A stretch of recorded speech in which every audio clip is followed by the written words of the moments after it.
Hello and welcome to another episode of the Business of Business podcast. I'm your host, Roy. Of course, we are the podcast that brings a wide variety of guests that talk about a whole diverse set of topics. We're trying to, help our businesses out there succeed. And sometimes we don't know what we don't know, so we get some really good ideas. And sometimes we know where we need some help. We just don't know where to turn. So that's kind of what we hope to provide you with is some answers. Today we is no different. We are very blessed to have Steve Gamlin with us. Steve is now in his 17th year as the Motivational Firewood Guy, and he shares his back to basics blend of positivity and humor with corporate and conference audiences around the country. Drawn from a decade in the radio industry, 7 years of stand-up comedy, and 30 plus years personal development journey, Steve teaches his clients to see their desired outcomes, understand their why, then build action plans to achieve them, utilizing his vision board mastery program, as well as live and virtual events. Steve, thank you so much for taking time out of your day to be with us. Looking forward to this. Thank you, Roy. Very happy to be here. Thank you so much for inviting me. I appreciate it. You bet, you bet. Yeah, your message is awesome. First, before we even jump into that, though, I'm gonna hit you up on the where you got the motivational firewood guy. That's interesting. But we talked prior to this, a lot about just being nice about the whys, making sure our whys are really the what the why should be, and kind of how we get there and how we can build that roadmap. So anyway, let's start out with where did the motivational firewood guy come from? Very early on in my speaking career, we're talking probably 2004, 2005, I was invited to attend a National Speakers Association meeting in the Boston area, because that's where I live, is in the Northeast. And so I went down there. It was my first time. So I got one of those, blue name badges of shame is what I always called it, because everybody just knows you're new and you're clueless. So I just have, Steve written across this blue badge, and I walk in and this gentleman comes over and says, "Hi, Steve. Hey, my name is Don. So, what type of speaker are you?" And of course, being new, I go, "I'm a motivational speaker." He goes, "All right, what sets you apart?" I said, "I want to help people." He goes, "Well, you're not helping yourself set yourself apart here." And he said, "So many of us are. What makes you different?" And he was so gracious and so patient and so generous with his time. And he kid gloved me big time. I mean, he just helped. After about 5 minutes of me trying to say what made me different, none of which made me different, I said, "Well, look, if someone's paying to come hear me speak, they've got a spark of something in their heart that they want better about their lives because they come to hear a speaker. If I share a story or a lesson or one of my own examples of how I survived everything I did to my life and became successful," I said, "it's kind of like I'm sharing motivational firewood. And if they add it to the spark and take an action, they can make their life better." And he says, "All right, one more question. Do you know anything about trademarks?" I said, "Not a thing." He said, "I really like that concept." He goes, "Go write that down and then go look about trademarks." So about $1,100 later, I've officially been trademark or register, whichever one, the motivational firewood guy. Nice. I like that concept too, because that's what we got to have that spark in order to start the bigger fire. And unfortunately, if we don't have that, it's hard to spark somebody else. So that's a very good illustration. So let's talk about seeing, what we want and the why. I'll let you choose where you want to start. Don't be concerned. We're not under attack. We just live pretty close to an Air Force base, and they're flying a little bit of training this morning. So if you hear it coming over, it's actually a comforting feeling for us. When we don't hear them flying, we always question what's going on.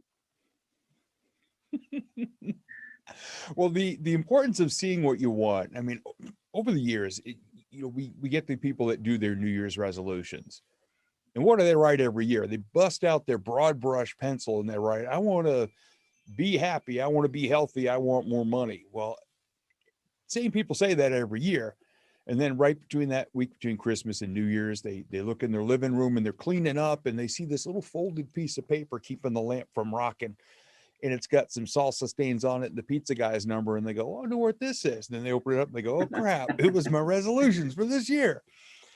what do? They change the Right. date. Exactly. They just make them for next year. And so what I do with people, individuals, Right. entrepreneurs, and company teams is say, look, all right, companies, stop handing down these numbers every year with, the sheet with the numbers that said, here's your goals. And people, stop broad brushing like be happy, healthy, and more money. Start to think what your goals really are and what they look like, feel like, sound like, even smell like. Attach them as emotionally as you can to your senses and really get a gut feel for what you want. Because my definition of success may be different from yours, from somebody else's, and 10 different people could be all different. But if we each dial into what we want, and in the case of the work teams that I work with, if you walk into work every day or dial in or whatever it is you do now, if you're connected to why you're there and what that paycheck is going to help you to earn and do, and what all of you collectively bringing that energy and dedication to creating your own individual goals and achieving them, what that's going to do for the company, talking about engagement. That's what I do with people, is break it down to what do they look like, feel like, sound like, in many cases, even smell like, for a goal. And that's Yeah. where I And, start with people. yeah, and I think it's a good point you bring up, why, and, when we set goals, it's good to, uh, instead of me just telling you, I need you to do 80% of this, why and the how. And just a brief example is when I was younger, I worked for a public utility, and we had these big old rubber gloves that, when we got around anything that was energized or we thought may be energized, we put them on. They had inner line, the rubber glove, and then a big outer leather glove. And there was a very specific way that you had to fold them to put them back in their little carrying case. And, we had safety guys that would come out, and that was the first thing they checked. And, you get dinged if they weren't right. I'm telling you, for about 3 years, I could not get those right. Every time I took them out, I had to go back to a manual to figure out how they went in there, until the guy took me aside and says, here's why you do this. And all the pieces fell into place. I'm like, okay, now I get it. I understand. And I remembered it for the next 20 years. Never even had to think about it. Yep. Yep. And it just provides such a roadmap when you know why, you just know the story behind something. It's like Right. you're playing a role. All of a sudden the script becomes so natural. It just Right. becomes a part of who you are when you're connected to that. And when you said he was going to show you why, I thought he was going to show you some like really crispy critter after pictures, like back in biology Yeah. in college, they go, here's Yeah. what a Yeah. combine can do on a farm. And they Yeah. show that. Yeah. Yeah. I thought Yeah. No, I and thought that's well, where that was going to go for a second. yeah. I get nervous. No, they actually, used to, the power company would come out and they would take hot dogs and stick in those fingers and poke a hole in them and, show you what you did if you didn't take care of them, what would happen to you. But yeah, I mean, this was just a simple of, you put the inner liners palms together, and then the outer ones went with the palms out, just in case you had any splinters in them, it wouldn't poke a hole. But, like I said, for a couple years, I just couldn't figure it out. I couldn't wrap my head around it until, somebody said, this is exactly why you do that. So I think it's important. We talk, it's a little bit off track, but, when we bring people into our workplace or on our teams, sometimes it's like, here's your chair, here's your computer, here's your task. We don't really give them what integral part do you play in this whole operation? And I think we, as managers, as company owners, I think that we miss out on that's our deficiency, that we really don't sit down and educate these people on the wide range of where do you fall into this bigger scheme of things, and just how important you are, because I don't think people realize in their job it's a vital, you're not just somebody that we could do without. You're a vital part of this team, and here's why: because we wouldn't need you if you weren't important. Yeah. And I used to tell the companies I worked with, I said, look, even if we don't do a vision board project right off the bat, tell you what, the holidays are coming up. Best thing you can give each one of your team members is a picture frame. And you ask them to put whatever's most important to them in their lives, why they're there for that paycheck every week, in that frame. And once a week, I want you to take 5 minutes and have a conversation with someone about what's in their frame, and just say, what's the story behind that? Or, wow, who is that? Or what is that? Or why is that so important to you? So you're going to start to see the why and hear it and feel it. And then you'll also get a feel for what these team members are all about and how best to communicate Yeah. with them and support them and cheer them on. And, Yeah. Just start connecting with people at that level. And yeah, you don't get the old crack the whip. Here's your numbers. Here's your desk, your computer, Right. and Yeah. we'll catch you at the end of the year and see whether or not we're going to keep you on. Yeah. Yeah. Yeah. And I do some work with companies on employee retention. And of course, that's one of the big steps is getting to know your people beyond just getting to know. I think that guy's name is Steve. He's like 3 chairs down, or he shows up every now and then. He comes in. I guess he's a worker, or I don't know what he's doing here. But anyway, get to know them, their families. You should know everything about them, and it's not always easy, but you have to take that extra step to have that connection in order to. I feel to keep people engaged and keep that whole team spirit going. Yeah. Most Because definitely. I feel like if I just leave Steve over in his corner working, Steve may not be happy, and instead of getting his job done, he may be over there looking for, he may be scrolling through ads or postings trying to see where he can go next. And so, that personal connection, it's just invaluable, and it's something that we've lost. I feel like, I'm gonna show my age for a minute here, but instead of picking up the phone and calling you, is like, I'm just going to send you a text or an email, hope that you respond and hope you get the message and you take it well, instead of having that personal communication. So anyway, didn't mean to derail you there. Let's talk about the vision board and that whole process. It's always very interesting to me because I think we can do that as a company probably, and then also we can do that as individuals. So I'll let you kind of take off on that one where you want to start. Sure. Yeah, I first heard about vision boards back in the early 2000s when The Secret came out. Now, The Secret, I've got mixed feelings on The Secret. I was a big fan of it, and I still am, but I think they got some of the things wrong, like putting in the genie in the magic lamp, like your wish is my command. Okay, you went a little overboard there. But 2/3 of the way through The Secret DVD, there was a guy named John Assaraf, and he was talking about how he had built vision boards in the past, and he had them boxed up. And one day his son was asking what's in the box, and he showed him, and he said, "Oh my gosh, we're actually living in the house that I put on my vision board several years before."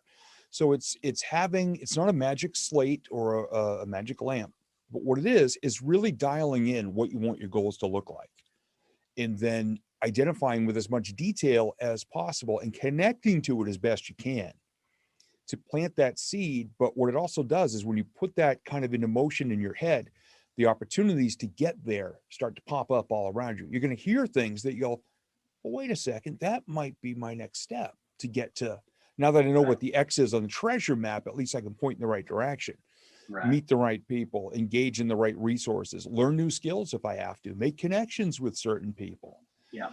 And that's what I try to do with the vision boards, with the way I do it, versus like at the beginning of the year, you hear people say, "Hey, we're having a vision board party with wine, cheese, crackers, scissors, and glue sticks." And people show up to those, they drink a little wine, they laugh, there's good energy in the room. Some of them bring all the pictures of things they already want, or they sit there laughing and joking, cutting up magazines, and they glue them on a board. Well, they haven't done any of the work yet, in my opinion, to establish where they are now and assess where they are now, and then figure out where they want to be so they can establish that road to it. I mean, if you're just sitting there drinking your wine, hanging out with a bunch of people laughing, you're going to think a bunch of pictures are really sexy that day, and this is what I want.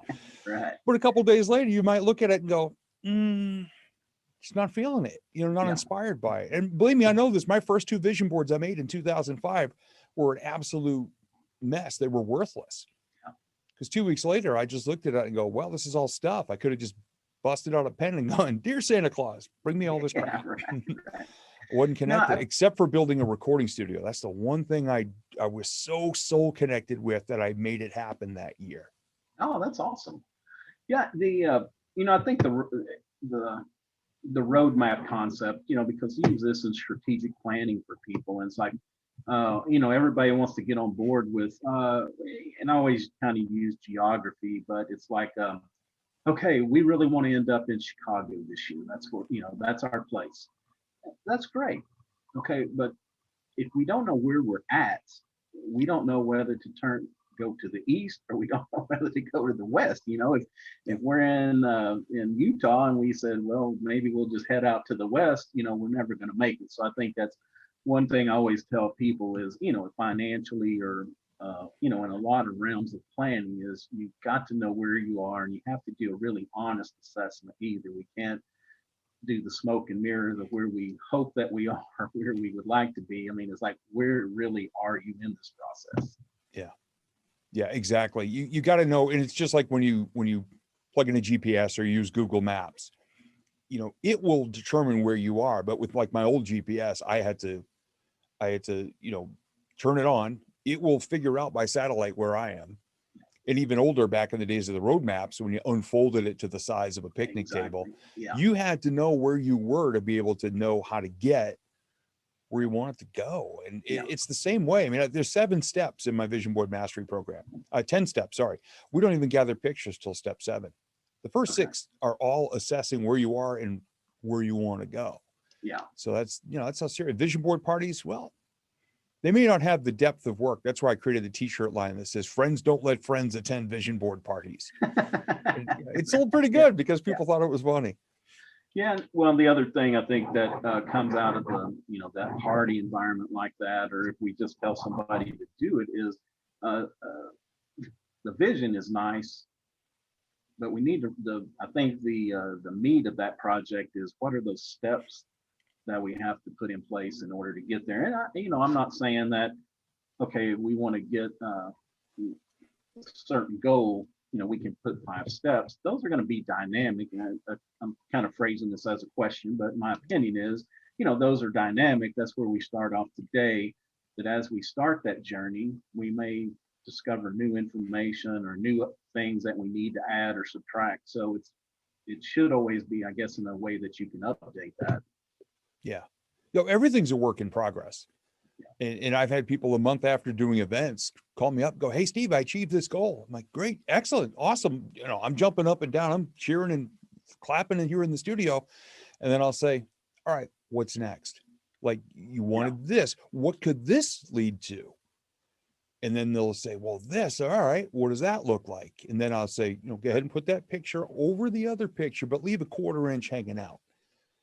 And if you have a really successful year, your vision board might look like a relief map of the Dakotas, but it's always a work in progress. It doesn't have a beginning or an end until you make another board, which is the continuation of your previous board. That's why I tell people, don't throw these out.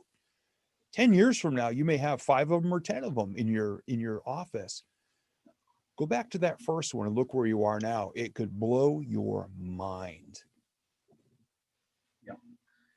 Which also brings us to a good point that something I've tried to become a little bit more evangelistic about is celebrating our wins. So I guess that also gives us something we can look back on, because as people, as humans, I guess we tend to be hard on ourselves. And I use this example all the time that I got 10 things on my to-do list today.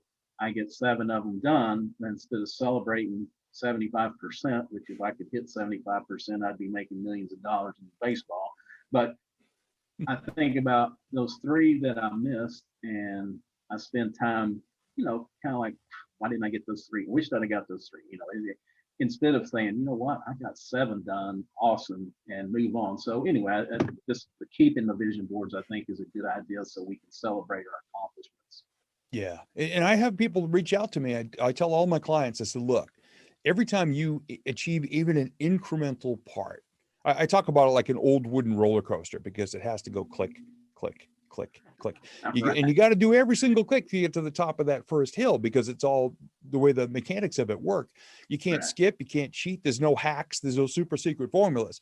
You have to take every single one so you can go over the top and enjoy the ride. Right. And I tell all my clients, I said, look, if you have a significant click that happens during the week and you share it on social media, you had better tag me on that, because we have a hashtag with my clients. It's hashtag click baby click. And we celebrate all the incremental. So I get tagged almost daily on social media. And I'm in here jumping up and down, smiling, laughing. Hey, sometimes I cry with my clients. They're so overjoyed at something. I sit there, I get emotional with them. It's beautiful, but it all comes down to those little clicks, and you got to celebrate those 7 out of 10. And And believe me, I've been guilty of staring at the 3 and saying, really, why? Right, Instead of exactly. celebrating the 7. And I've done it too. Yep, I've yep, done it we too. do. And I think that's the benefit of having to coach somebody like yourself because, you know, I call you up and say, Steve, left 3 on the table today. You'd be like, yeah, but what did you take off the table?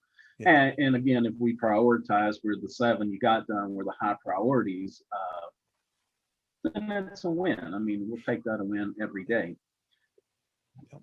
The And I the work with other my people thing too. that, Like, I'm sorry, go right ahead. no, you're fine. Go ahead. You work I was with gonna your say, people. when we look back at those first steps, and we're going to be perfectly imperfect, especially at the beginning, and we're going to be clunky and we're going to be awkward and some wins are going to be ugly. I used to be so bad. I'd look back at my early stuff and I'd go, oh my God, how did anybody pay me to deliver that? And I would take Yeah. stuff down offline. Over the past couple of years, I adopted a new way to look at my earliest steps and my earliest interviews, and my earliest creations. I just look at it and I go, oh my gosh, that's adorable. Right. And it soft blows it a little bit, but it also helps me realize how far I've come. So, Yeah. because some people say, well, Steve, it's just this. I'm like, well, a week ago, you wouldn't have even done just that. So, Right. Yeah. all right, how comfortable are we going to be next time? One of my clients did her very first radio guest interview last week on Friday, and she was nervous all week. And she sent me a message Friday afternoon. She goes, oh my God, that was so amazing. I have another one Monday. I'm so excited. She goes, now I get it. Consistency plus momentum equals confidence. So she's off and rocking. Yeah. Well, and a couple other things is that, we, for some reason, we think that when we're at starting point 0, that we should be the expert and do everything right and get everything right, which, that's something, that's a message I think social media has perpetuated because we only see the good things. We never see those bad things. And, just like myself, there's a lot of things out there that I'm not proud of, but I look at them as, what, it was a bad day, or it was that growth phase that you're getting over. So it, kind of shows you how far you come. And the other part of that is, we're not going to be on our game every day. I would love to be, because I have awesome guests, and this is such a fun thing to do, this podcast. But I mean, I'm going to tell you, I got times that maybe I'm just not feeling it that day, and it's a lot clunkier of a show than what some of the better ones are. So we just have to say, what, that's life. What is it? Success doesn't look like a line from the bottom left to the top right. I mean, it's like you're all over the place as you go through there. Oh yeah. I used to tell people, I said, look, it's like trying to draw something on an Etch a Sketch in the backseat of a car doing 85 miles an hour over speed bumps. That's what the road looks like sometimes. Right, exactly. So let's talk about, what do we want to put on our vision boards, and how we select it, because we've had a lot of conversations about happiness and what we think about happiness is, and so let's talk about how would we be best suited to select these items that we want to put up. Mm-hmm. I think the first thing people need to understand is that we always hear the whole work-life balance thing. So people think it's work and it's life. I prefer, Tony Tsai was the CEO of Zappos for many years. Very sadly, he passed away recently. But one of the concepts that he championed was work-life integration, meaning all parts of your life, because you wear so many hats all day long. Right. So I work with a life wheel, and it's a pretty standard thing that's out there in personal development. It talks about, let me see if I can get them all. Your career, your finances, your physical health, your emotional well-being, your relationships, your connection with the world in a real way, your spirituality, your ethics, morals, and integrity are in there as well. So all these different parts of your life is where I start with people. I said, look, even if you just set one goal for each of them for the entire year, you're going to be so much farther ahead of most other people. And you're going to all of a sudden find out that they all work together. Like if you intentionally say, here are the emotions I want to feel on a more regular basis. Right. That may change some of your relationships. You may cancel some of them. Yeah. Because they bring you down. Yeah. You may want to be around the people who put you in that mood all day. Great. If you eat well, if you get enough sleep, if you drink enough water during the day, you're going to have enough energy to do more work, to make your career better, to make more money. That's great.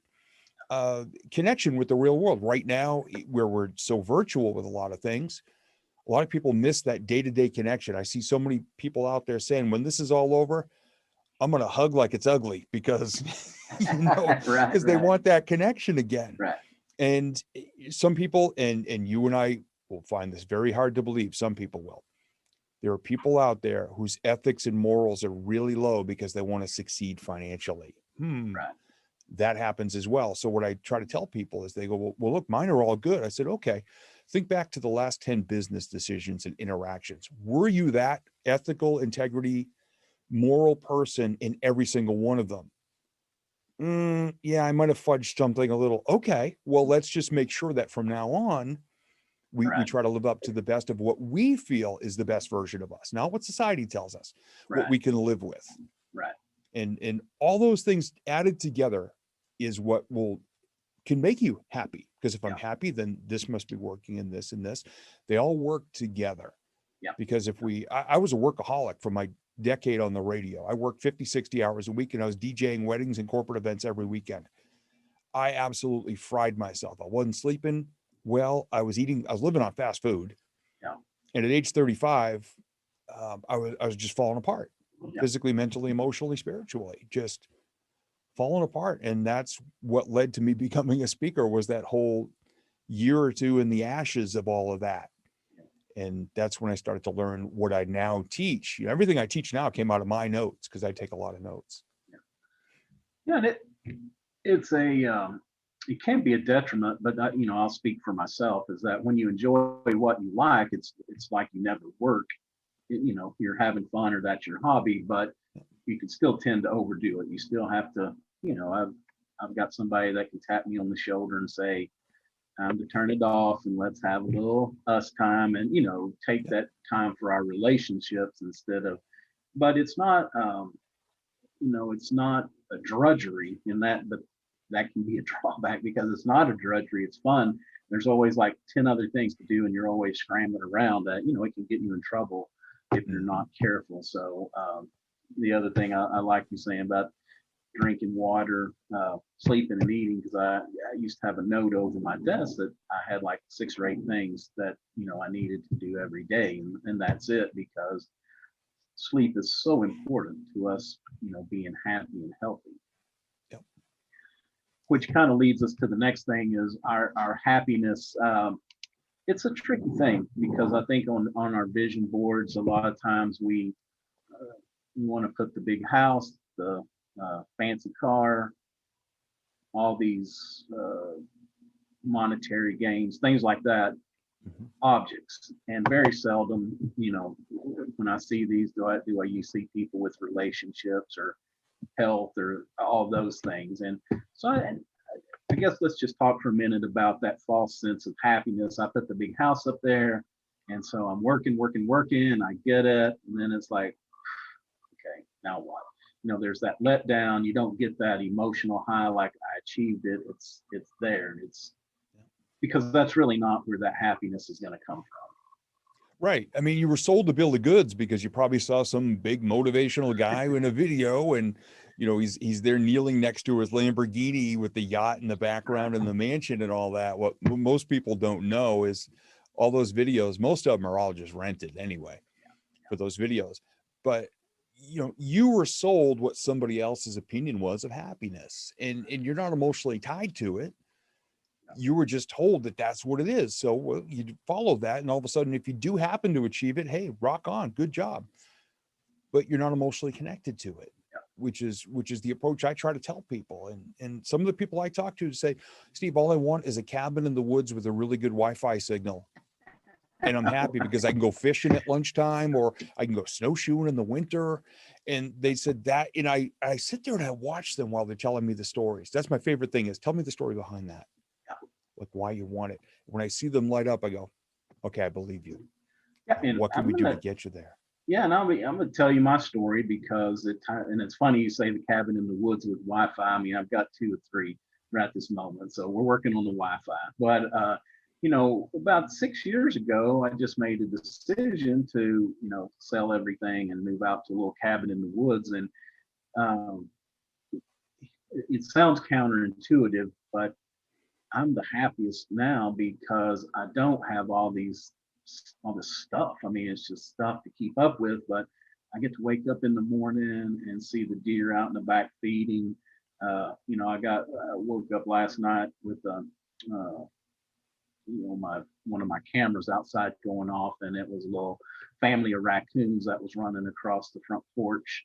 So, Oh, wow. to me, those are the things that really bring me joy. And, every time we get out, walk around, we walk the dogs and all that, it's like, yeah, it just makes me well up that with that happiness. And so it's, like I said, it's counterintuitive because we took a huge step, what a lot of people would say a huge step backwards, but it's been the most awesome thing because this is what we enjoy. This is what we want.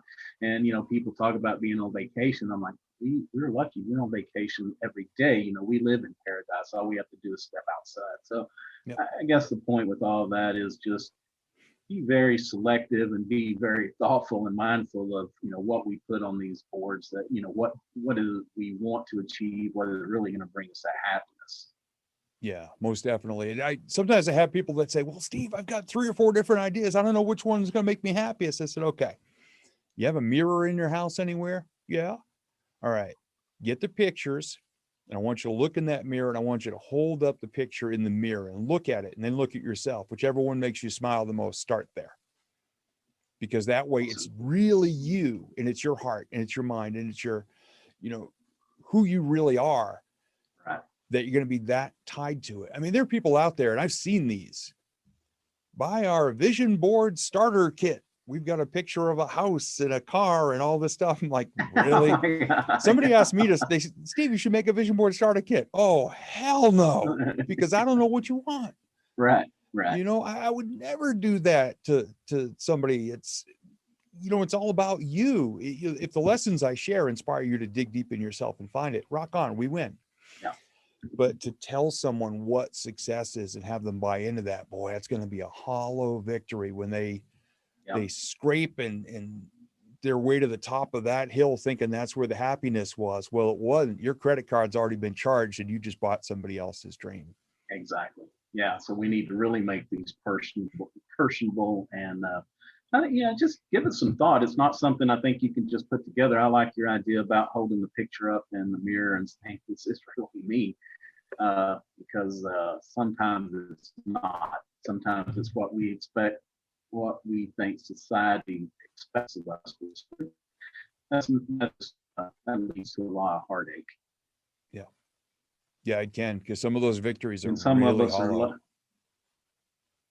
Yeah. And some of us, we're lucky enough to find out what we really love and what we really want, and are blessed. Some people, I guess you just have to do a lot of soul searching and a lot of reflection. Take some time out for yourself just to be alone with your thoughts. I think that's something that we don't do enough these days. We've got so much stimulation with computers and phones and going here and going there that we really need to take more time to just be with our thoughts. Yeah. And I recommend to people, look, even if you burn it after, I don't care. Put pen to paper. Right. And just go be brutally honest with yourself start off with what you love most about your life right now. Like what's really going well? What's making you happy? Could be the tiniest thing that you make the best pancakes of anybody you've ever met. Awesome. Start with that. I make great pancakes. And just start from there about what you like, and then switch gears and say, all right, what's not perfect yet? Yeah. And then this is nothing I've created. I mean, other people in my industry say this. I want people to understand that I'm sharing what has come into my circle. Right. I then share back. But that's one of the best things is I put pen to paper every day. And I start every day with 3 moments of gratitude. Things I'm thankful for. You want to talk about fueling your fire. You write down the 3 weirdest, cool, fun, awesome, positive things that happened to you yesterday in less than a line each. 5 years later, if you did it right, you're going to feel that same joy just by reading it. And I've proven it over and over. Yeah.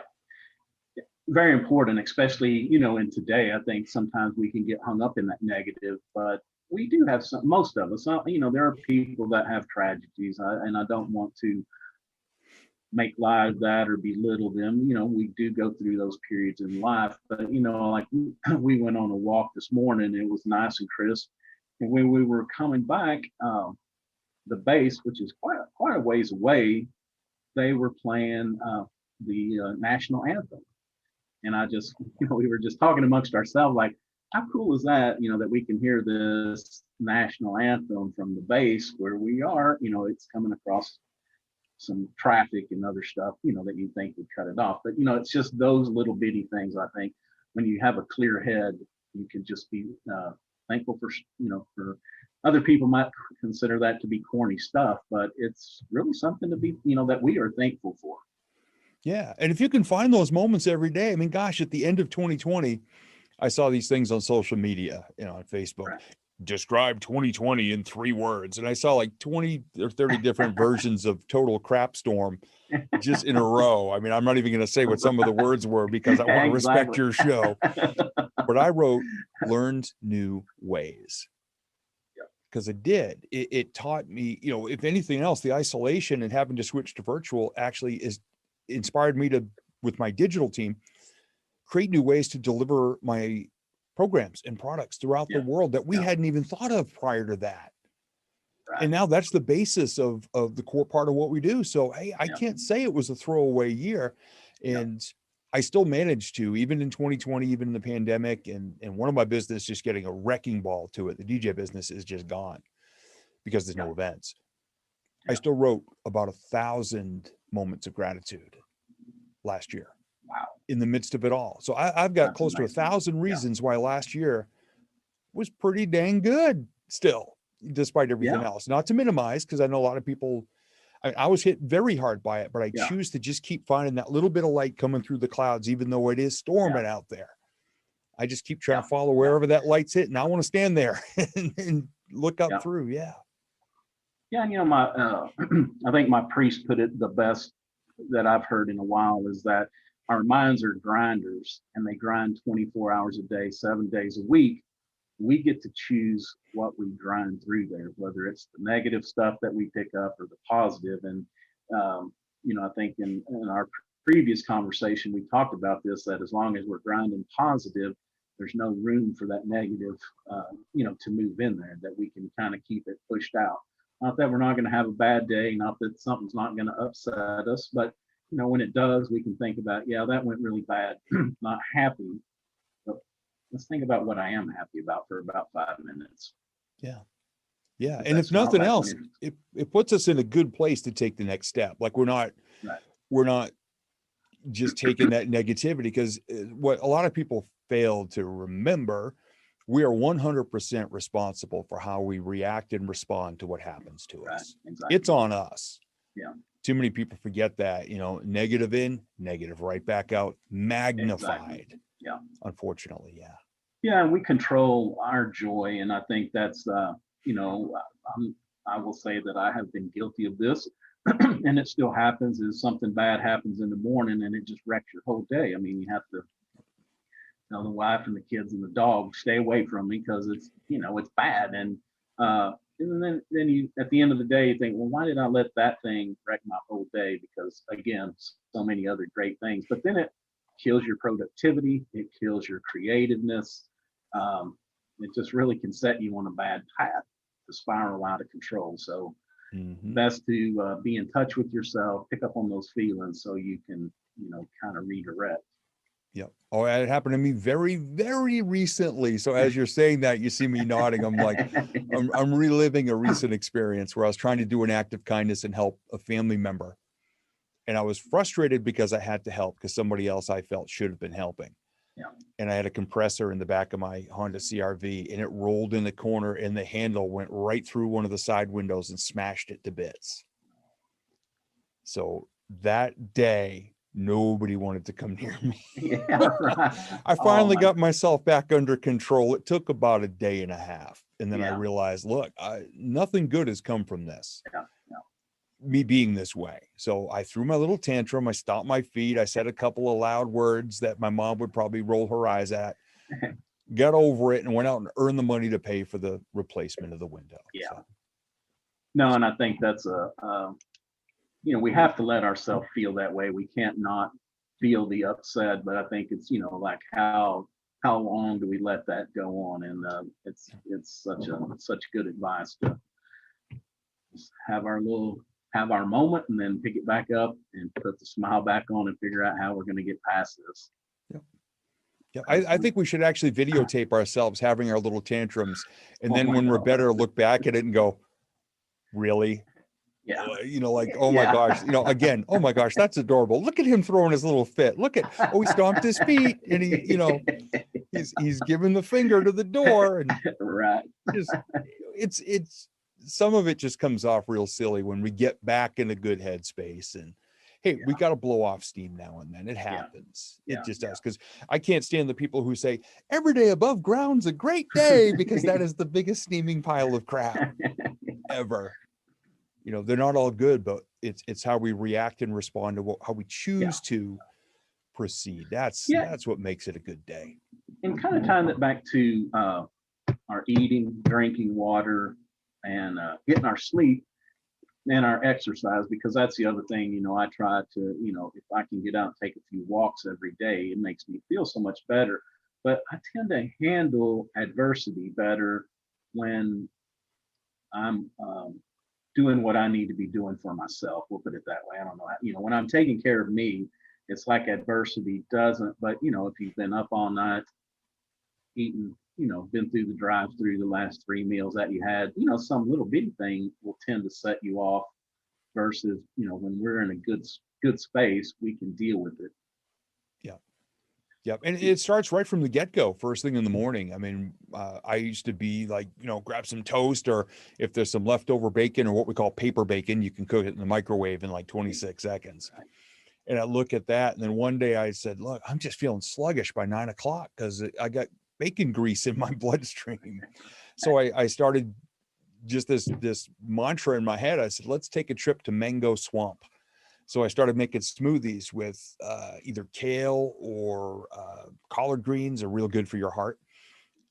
Mango or pineapple, a banana, some yogurt, some cinnamon in there too, because that's good for an appetite suppressant, and some coconut water. And I just started making these smoothies a couple days a week. Interesting. And it only takes me a couple minutes. Yeah. And it tastes so good.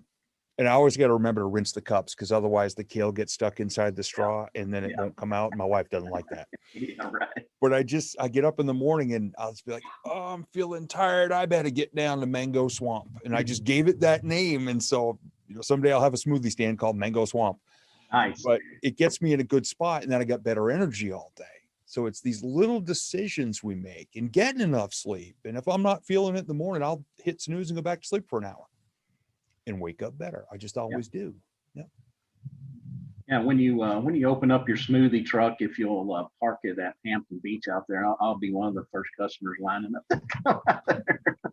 I'm going to put it right near Blink's fried dough, which is legendary out there. And I'm just sit there and cry because actually I learned how to make fried dough as well. But the Mango Swamp smoothie is probably a little better for me than all that fried dough used to be. Right. All right. So Steve, we appreciate you taking time out of your day to be with us for sure today. It's been an awesome conversation, a lot of great things to think about. Before I let you go, a couple questions. First off is, what is something that you use in your daily life, professional, personal? What's something that you do that you really feel adds value? I think the greatest thing I ever learned was a lesson I got from one of my grandfathers, and he never actually said it, but he lived it. It was just real simple. Leave at least one situation a day better than you found it. It could be with a kind word, an act of kindness. You could just smile at somebody, because you never know how their day's going. Right. So if you just look for that opportunity, keep your head on a swivel. And if you're one of those people that says, well, I never have ideas, next time you go grocery shopping, if you see an abandoned carriage out there in the parking lot, don't complain that people are lazy and left it there. Put it back in the corral, or bring it all the way back to the store. And if you can, even better, wipe the handle down and offer it to someone else. Awesome. And there's your kindness. So, that's great. Nice and simple. Yeah, I think once you do that enough, you'll start picking up things. But there's always something we can do to help somebody out. Yep. All right. Well, great. Well, Steve, how could people reach out, get a hold of you, and get started letting you help them, coach them through this process? Yep, it's nice and easy. If you go to motivationalfirewood.com, everything I have is right there under that roof. So motivationalfirewood.com. Okay, awesome. Well, thanks again, Steve. We appreciate it. Great conversation. So you can find us, of course, at www.thebusinessofbusinesspodcast.com. We're on all the major social media platforms. video link of this will go up on YouTube as well when we get the episode published. And until next time, take care of yourself and take care of your business.